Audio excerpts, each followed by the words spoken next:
Il y a sur le campus quelque chose de beaucoup plus léger qu'en ville.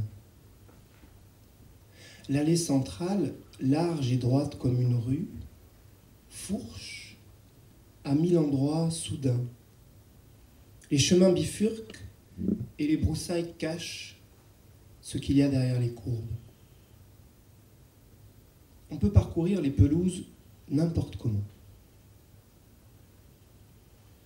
Beaucoup de prix Nobel sortent de l'université de Berkeley et beaucoup de sans domicile fixe s'y installent. Le campus est un parc de plusieurs dizaines d'hectares où, dans les ombres des arbres, on aperçoit ces silhouettes qui lèchent leur brûlure. Le soleil californien est réputé pour sa douceur, mais le guide Lonely Planet, parmi une liste de conseils de santé dont la variété m'a surpris, recommande malgré tout d'éviter une exposition prolongée sans écran protecteur. Les sans domicile fixe font sans écran protecteur. Ils lèchent leur brûlure. Ils vivent au milieu d'innombrables écureuils gris clair qui, une fois posés au sol, se déplacent par bonds inversés du corps et de la queue, traçant ainsi des S couchés sur le fond vert des pelouses. Certains collectionnent des choses, journaux, bijoux, bébés baigneurs. On ne voit pratiquement pas d'obèses sur le campus. Les étudiants se nourrissent plutôt bien et les homeless mangent peu. En ville, les gros sont partout. Vers le bâtiment musique de l'université, je tombe sur une dame au sourire très charmeur, adossée dans un duvet bleu pâli, au bac à fleurs sur lequel son nom est écrit, c'est son bac à fleurs, depuis bientôt 7 ans.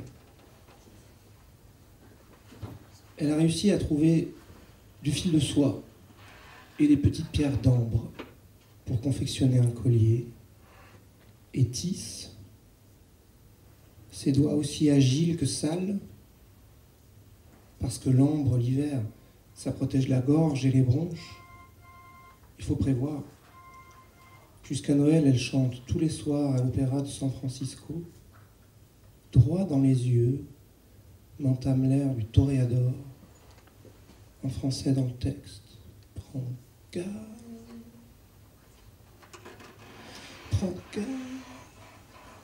à toi. Parce qu'en attendant, après un été magnifique, elle est rouge, homard, qu'elle ne mangera plus jamais, jamais. Magret, bye, bye. So long, omelette au lard. Homeless à l'américaine, nouveau peau rouge, plus besoin de leur voler l'espace, l'ont perdu tout seul. Campus, camping, sauvage, enfant de bohème, même plus tipi avec bou sur la bouche, sous des couvertures sales, saletant pour un anthropologue.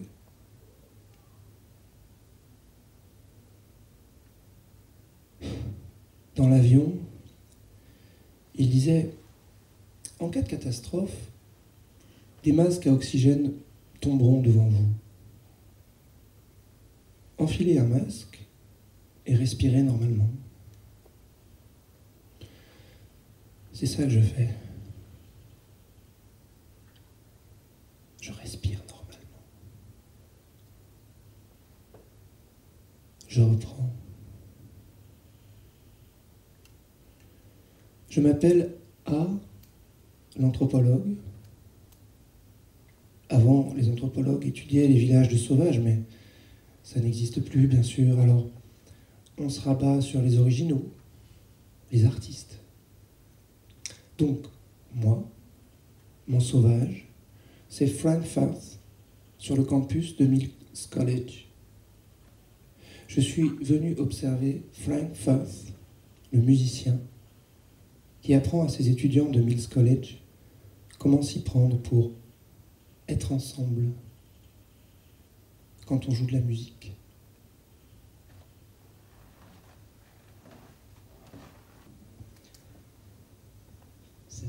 parenté entre le narrateur, qui est un anthropologue, qui vient étudier la façon dont les musiciens communiquent entre eux quand ils improvisent, sans se parler, et le fait que Jocelyn Bonnerave ne se soit pas contenté de son agrégation de lettres modernes, mais ait entrepris un doctorat d'anthropologie qu'il a passé dans cette même université où se déroule le roman. Donc la première question qu'on a envie de lui poser, évidemment,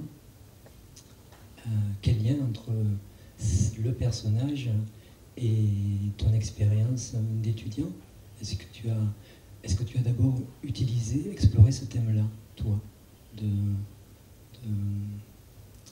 travail sur les musiciens? Oui, alors l'ambiguïté, en plus je joue avec dans le cadre du roman, puisque c'est un roman à la première personne. Et le jeu qui parle dans un roman, on est toujours tenté de l'identifier à la personne qui est identifiée sur la couverture, à l'auteur. Et c'est un jeu qui commence à remonter, mais qui n'a pas fini d'être ambigu et riche et fécond. Alors pour te répondre d'une première façon, je peux te dire qu'en effet, toute une partie de l'expérience qui est celle de ce personnage, qui raconte Nouveaux Indiens, elle est inspirée par la mienne. Il y a du vécu, comme on dit. Et donc, plus précisément, puisque tu pointes ce problème, effectivement, le travail de recherche que je suis allé faire aux États-Unis était à peu près consacré à ce que part étudier mon personnage, c'est-à-dire en effet, qu'est-ce que c'est que cette manière magique, ou apparemment magique, qu'ont les musiciens d'arriver à faire des choses ensemble qui ne sont pas préméditées, et sans se parler, dans le moment où ils improvisent. Qu'est-ce qui rend ces interactions-là possibles? C'était la question, mais vraiment brûlante, que je me posais moi-même, et c'est celle qui j'ai presque envie de dire, qui vectorise mon personnage sur le territoire américain. Qu'il vectorise parce qu'il est vraiment aspiré par ce territoire, parce que c'est le territoire, disons, de prédilection des musiciens qui pratiquent cette manière-là d'être ensemble, même si c'est vraiment pas le seul territoire où cette musique se passe. Donc, en effet, il y a une ressemblance. Mais c'est plus de l'ordre du cousinage, à mon sens, que de la gémellité entre le narrateur et moi. Ne serait-ce que parce que, en fait, le ressort narratif de Nouveaux Indiens, vous avez remarqué qu'on a tous les deux la voix cassée, en fait. On a fait ça spécialement pour vous aujourd'hui. Le ressort narratif de Nouveaux Indiens, il s'agit d'une enquête, donc au sens anthropologique au départ.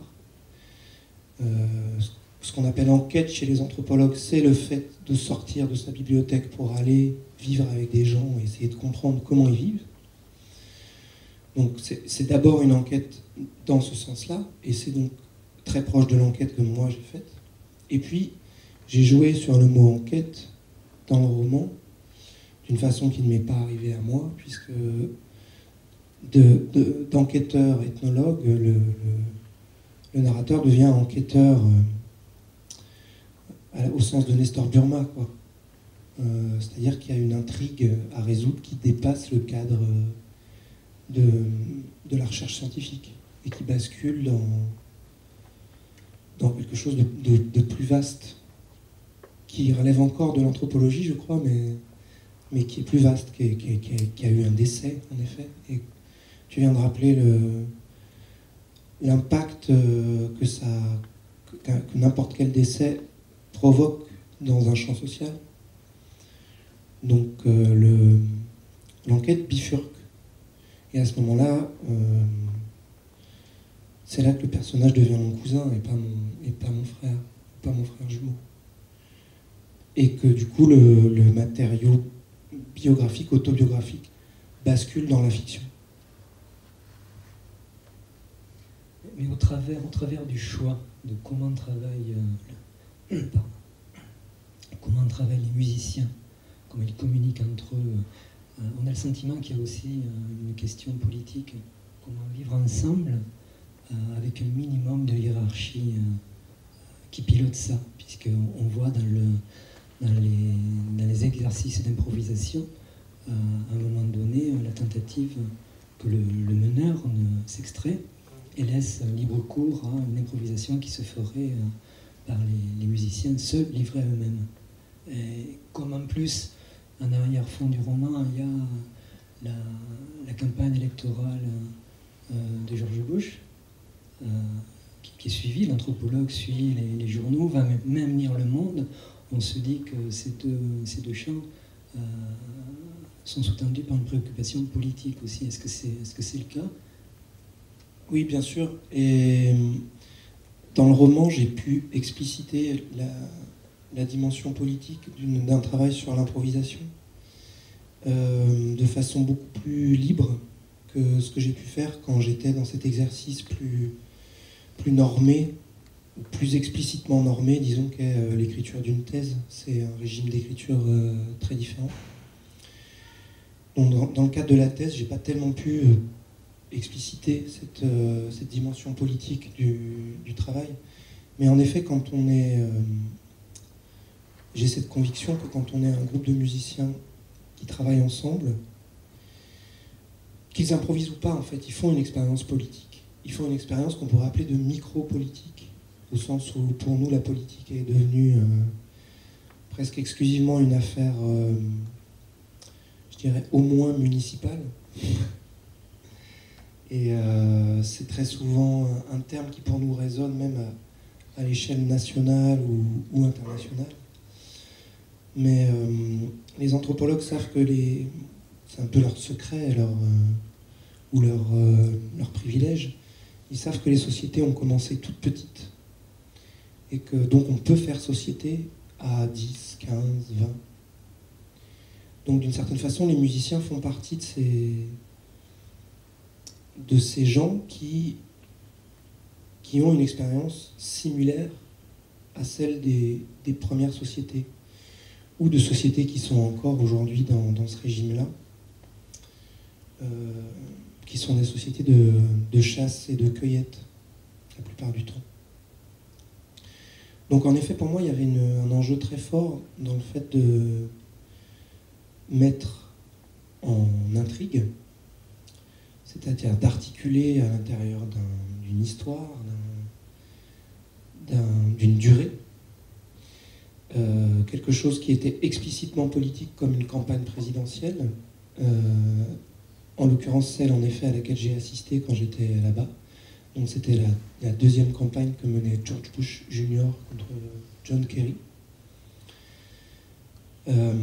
Donc ça faisait sens d'articuler cette toile de fond nationale, de politique nationale et internationale, avec cette expérience politique très, très immédiate, très, très facile à observer et à appréhender, qui était celle des musiciens que j'observais. Même si eux n'étaient pas forcément conscients ou même d'accord quand je leur posais la question pour envisager leur expérience comme une expérience politique.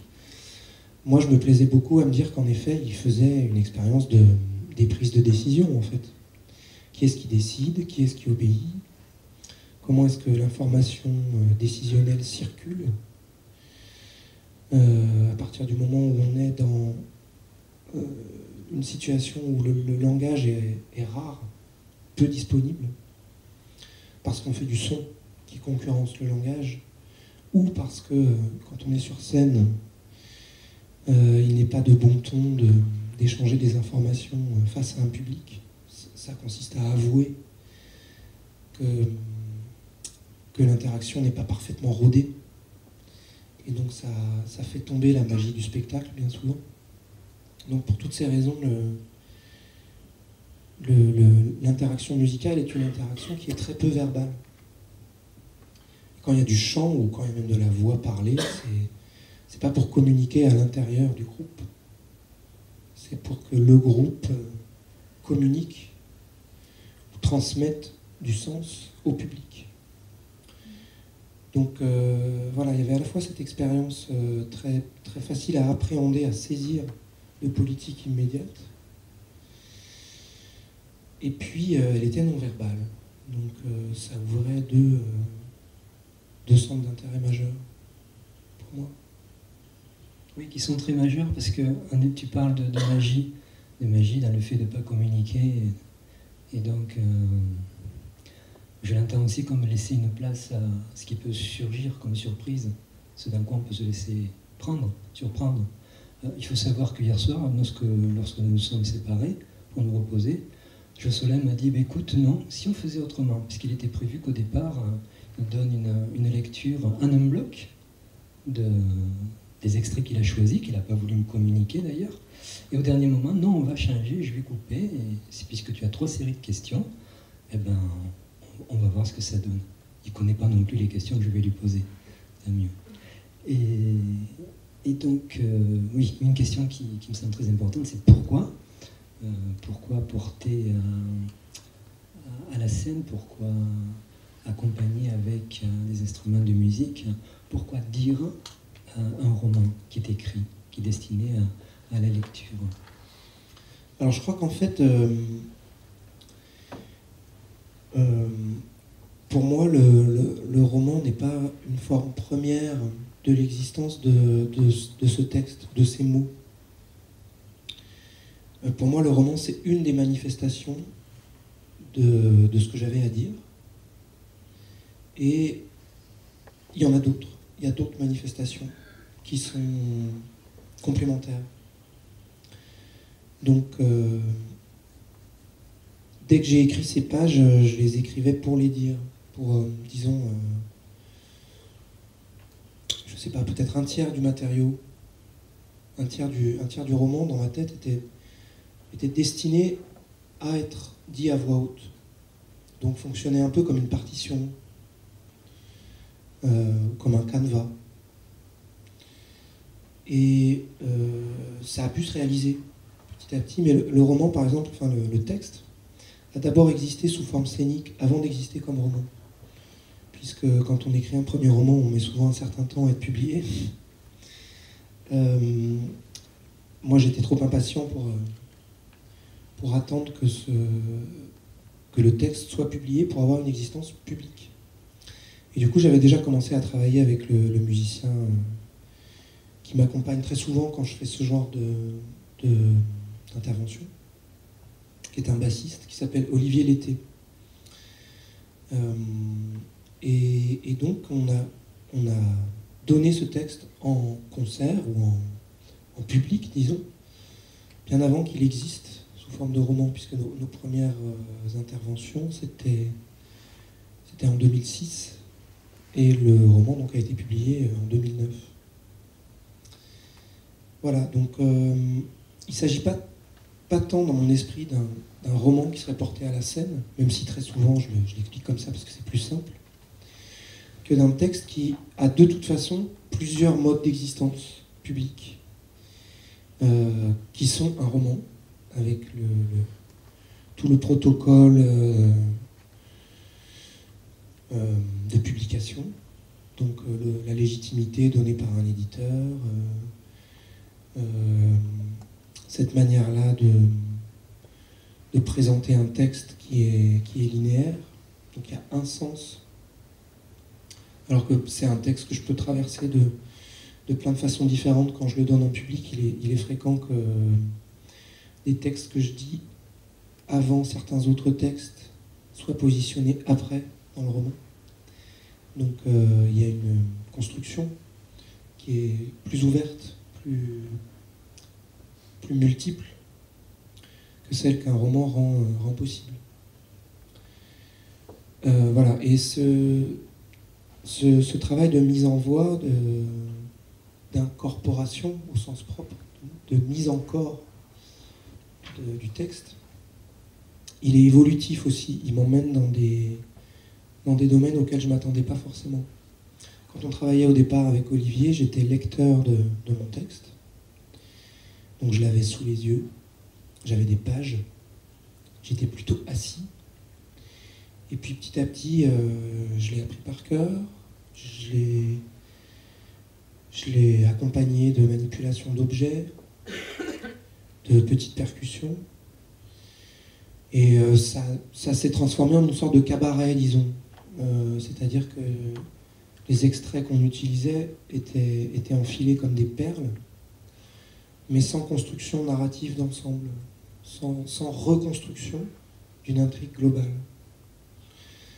Et puis là, et ça je m'y attendais pas au départ, petit à petit on s'est orienté vers un vrai travail de réécriture théâtrale, de façon à redonner un fil directeur comparable à celui qui existe dans la forme roman, mais à travers un spectacle.